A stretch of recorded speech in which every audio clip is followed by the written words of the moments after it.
प्यारे बच्चों, आज हम पढ़ेंगे कक्षा 6 मल्हार से हिंदी की पाठ्य पुस्तक का पाठ 9 मैया मैं नहीं माखन खायो, जिसे सूरदास जी ने लिखा हुआ है। ये सूरदास जी के पद हैं। इसमें बाल कृष्ण माता यशोदा से कह रहे हैं कि मैंने माखन की चोरी नहीं की। अच्छा, चलिए इसे शुरू करते हैं और आपको एक एक लाइन का अर्थ बताते हैं। मैया मैं नहीं माखन खायो, किशन जी कह रहे हैं माता यशोदा से, हे माता मैंने माखन नहीं खाया है। भोर भयो गयन के पाछे मधुवन मोह पठायो, सुबह होते ही तो तुम मुझे गाय चराने के लिए मधुवन भेज देती हो। मधुवन यानी कि जंगल को भेज दिया था तुमने मुझे। चार बहर बंसीवट भटक्यो, सांझ परे घर आयो, तो मैं तो पूरे दिन यानी चारों पहर सुबह से शाम तक बंसीवट यानी जंगल में भटकता रहा और शाम होने पर ही वापस आया हूँ।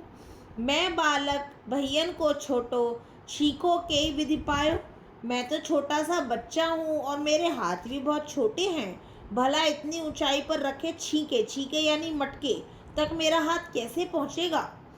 ग्वाल बाल सब बैर परे हैं, बरबस मुख लपटायो, मेरे सभी ग्वाल बाल दोस्त यानी कि जो कान्हा जी के दोस्त थे उन्हें ग्वाल बाल कहा गया है, मुझसे दुश्मनी रखते हैं। इन्होंने जबरदस्ती मेरे मुंह पर माखन लगा दिया है। तू माता मन की अति भोरी, इनके कहे पति आयो, हे माता तुम तो मन की बहुत भोली भाली हो, सीधी हो, इसलिए तुम इनकी बातों पर विश्वास कर रही हो।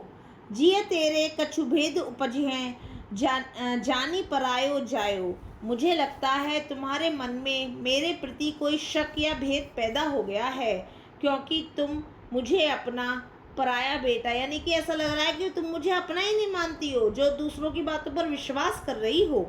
ये ले अपनी लकुटी कमरिया, बहुत ही नाच नचायो।